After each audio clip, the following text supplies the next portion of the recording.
Okay, today we're going to talk about Chapter 28, Lesson 4, What Life Was Like in the 50s. So first, I think I mentioned this last time, but in 1952, Dwight D. Eisenhower won the presidency. He was a Republican. He was very well liked. His name was Ike, or they called him Ike. And so he and the Republicans also got control of the Congress. So like typical Republican, views, he thought that government shouldn't be too big. And so he has what's called a middle of the road domestic policy, meaning he didn't do anything too extreme on either side. He really thought it should be left up to free enterprise, meaning that, businesses and what people want to buy and things will drive. You don't need to get too involved. He did cut federal spending, a pretty common thing to do as a Republican. And in the end, his budget had a surplus, which is money left over, of about $300 million. So he definitely cut back the size of the government. One of the things he did do during his presidency was the Federal Highway Act of 1956. And that, of course, is making highways that connect all the states. So that's called an interstate highway. And of course, having a road system like this is a great idea. You can, obviously, it helps, get from one place to another much better. It connects places that maybe previously were too remote, and now everyone's more connected. That helps your military be prepared to respond, and you can move supplies and troops quickly. Also, just the economy in general will do better, and especially the automobile and oil industries really, of course, saw an increase because of this. By the way, I don't think I mentioned that Eisenhower was a supreme commander in World War II. And so he was well respected, and they trusted him, and he promised he was going to bring the Korean War to a early and honorable end. So that's why they liked him. Okay. So we mentioned this last time that, there's a lot of tensions between the United States and the Soviet Union. And we have something happening during the 50s called an arms race, right? Where what arms race means is a competition for military supremacy. So you're both building up your supply of arms. And of course, the big thing is nuclear weapons. And that's very worrisome, right? When major countries have a supply of nuclear weapons. And so there was a big summit in Geneva, Switzerland, in July of 55, trying to, come to some agreements about nuclear weapons and kind of easing tensions. But there's still a lot of tension, especially between the U.S. and the Soviet Union. There are two major crises that happened that are, keeping things tense during this time period in the 50s. So the Suez Crisis, they call it, is when, and I have a video to show you about this to help explain it, but I'll just do it quickly here. Egypt's president, Nasser, he seizes the Suez Canal, and he starts blocking off shipping rights, and the Israelis, the neighbor, right, are very unhappy about this. And so what ends up, and other Europeans who also, of course, need the trade routes and don't like him taking over. So Britain and France and Israel together decide to invade Egypt because he is, doing these things like taking over and restricting their rights. They invade. And unfortunately, the Soviet Union comes to Egypt's defense and threatens to crush the invaders. So that means Britain, France, and Israel. And the U.S. is watching this, and they're very concerned with that, right? Because the Soviet Union getting involved, and then that's possibly spreading communism again and all that stuff, right? So it was kind of avoided when the invaders withdrew. So I'll leave it there, and we'll have you watch the video to explain it a little bit better. But I did also include a map here so you can kind of see, if you're not familiar, where the Suez Canal is, right? It's connecting major waterways, so it's very, very important. Okay, let's go on to the second major issue, which was in Hungary. So Hungary was dominated by the Soviet Union. If you remember, Eastern Europe was controlled by the Soviet Union when they split things up, remember? And the new government in Hungary is saying that they want the Soviet troops to leave. Of course, the Soviets are not going to like that Hungary thinks it can, think for itself and tell them to leave. So their leader, Khrushchev, he says, no, we're not going to do that. In fact, I'm going to send troops in, Soviet troops, to stop that revolt from happening. So they're keeping control on Turkey. And the U.S. was unhappy, right? And they don't like that they are, dominating Hungary. And Eisenhower did come out publicly and criticize Khrushchev, but he didn't actually do anything about it, right? So again, you can see things are tense. Another thing is, remember, during this time period, we're competing in a lot of different ways. And one of the other major ways you can see this competition between us and the Soviet Union is called the space race. The Soviets were the first to put an official a satellite into outer space, and it was called Sputnik. And of course, we couldn't let them outdo us, and we're afraid about what they can do out there in space. So then we set up NASA, right? The National Aeronautics and Space Administration. So we also are going to compete with them in that arena. All right. And the other thing I want to talk about just in general is what the economy and the culture is like in the 50s. So the economy has been growing pretty rapidly, and people are earning overall higher wages, and that brings on more consumer buying. The factories are producing a lot more goods.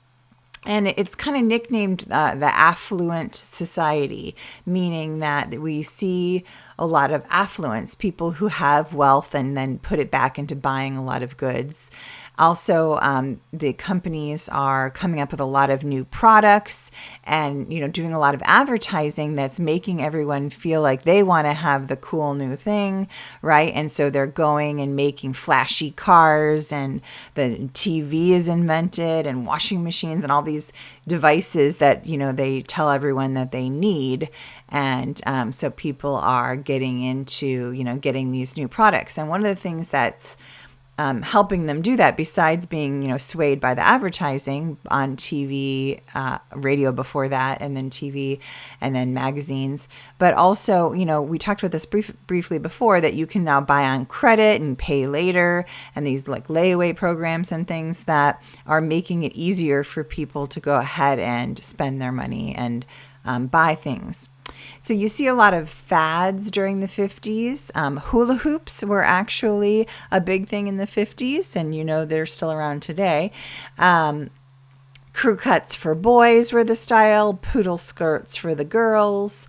Pizza became a major snack during this time period. And of course, the Barbie doll started during this time period. TV, like I said, is going to become the big entertainment source. By the end of the 50s, most families had a television, although if you see it in the picture, right, it's black and white, it's kind of grainy, and you notice everyone sits really close. I always think that's funny. My mom used to always yell at me to, sit back. And of course, we have huge TVs now, so you don't have to get near close at all.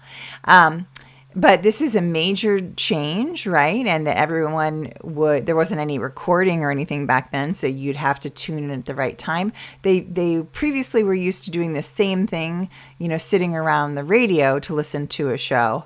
And so they're transitioning to doing the same thing and actually watching it.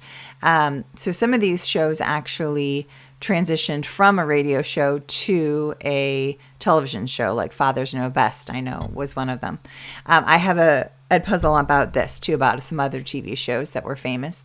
Also, rock and roll becomes a thing during the 50s. It actually grew up from rhythm and blues, which of course you might know is African American based music. And also they borrowed from some country music. And rock and roll is like faster, and it becomes like the young people thing, and much different than their parents' way of music, right? You may have heard Rock Around the Clock. That was the big rock and roll hit during the 50s. Bill Haley and the Comets, he's pictured there. And then, of course, Elvis Presley is going to become famous. And again, he borrows also from his styles from some African Americans. You might have heard of Chuck Berry or Little Richard, maybe. I'm not sure if you have. And there's a picture of Elvis when he's pretty young. And then, of course, he goes on and gets huge and stays around for a while. Also, during this time, we see some major medical advances. We had talked previously about some major problems with diseases. So they find antibiotics or vaccines for diphtheria, influenza, and typhoid. And the big thing, though, is finding a vaccine for polio. You might remember we talked about polio is a major problem during this time, and it strikes and people become paralyzed. And so you can see on that time picture, they had like braces for your feet to help you when you were getting weakened by polio. And so this is a huge major invention find by Jonas Salk. Gosh, it looks like I have a typo there. So he was a very famous doctor who is given credit for doing that, and everyone got vaccinated, kind of like what's happened right now, right? With coronavirus, everyone's going to get vaccinated. This was very important that everyone get vaccinated, and because when you vaccinate everyone, then you can pretty much like have it die out, right? And polio is almost completely gone. Now, in some rural, poor areas, like in Africa, polio does kind of come back occasionally. It's because you have to keep it up with the inoculations. But anyway, it's a major, I know you barely even think about polio, but it was a major thing back then. Okay, another major change is where people are living. So there was actually a housing shortage after World War II. A lot of that is from the soldiers coming home and going and getting married and wanting to have somewhere to live, right? And so the cities are crowded, and what they start to do is have these planned communities outside of the city called suburbs, right? And you can see the picture. There's one of the ones they mentioned in the book, one of the more famous. All the houses are exactly the same, but they're kept pretty affordable. And so people start saying, oh, if I can afford that house, then I can drive into the city if I need to for the job. And, it's kind of nice. I can have my car and have somewhere to park it. And there's good things about it if you can afford it. And of course, so that tends to be more of a white thing, because unfortunately, even some of the owners of these planned communities would not sell to African Americans or other races, right? So there was some discrimination there. Also, we see major technology advancements during this time period. In general, a lot of the companies are switching to machines and things, and tech's going to help them grow into new business opportunities and grow, increase their productivity, which is going to help the economy in general. And you see that in a lot of different industries and agriculture. The computer is a huge, major, obviously invention.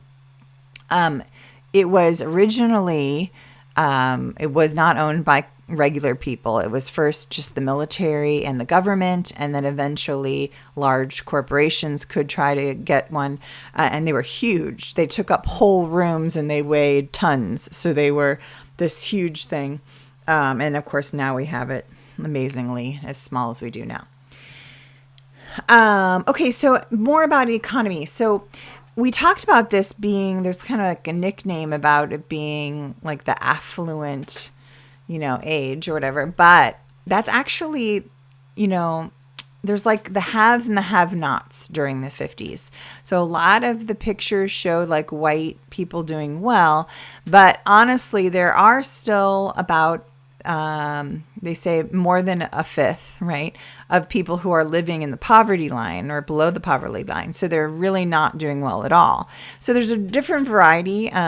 Some are white. It's not just racial, but it is, there are, of course, a lot of racial things too. So farmers, for instance, if you're a smaller farmer, you can't compete with these new huge businesses that grow up and mechanize the farming. So some of them are really struggling. Many of them have to sell their farms and try to move to the cities to find a job.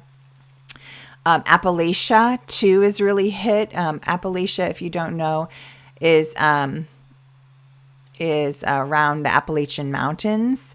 And so there was a big problem, the decline in the coal industry. So a lot of people here were doing so poorly that a lot of them left and tried to move to the cities.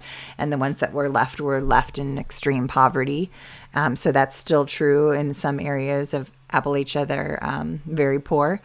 And I showed a picture there in case you don't know where the Appalachian Mountains are, where Appalachia is. Usually when you think of Appalachia, you think more like in the southern part, or Virginia and West Virginia. That's true. Okay. Migrants, I mentioned to you. So African Americans, we had talked about the Great Migration and the moving up from the South. That's still kind of happening during the 50s. So you see a lot of African Americans moving to the northern cities looking for jobs. Also, we have an influx of Latinos. So Puerto Ricans tend to go more on the East Coast, and Mexicans tended to settle more in the Southwest or the West. And so all these people are looking for jobs, and unfortunately there aren't a lot of good ones, right? So they're competing for very poor, low-paying jobs, and they're living in poverty, right? And so what ends up happening is the cities often tend to still be people who are poor, and like I mentioned earlier, the whites, right? The white people who could afford to would move out to the cities. So they call that white flight. And so what ends up happening is that a lot of the people that are left in the cities are the different races and the more, poor people. So that's, unfortunately, they're left, desperate. They're in poverty, and that leads to more crime and violence happening in the cities. Okay.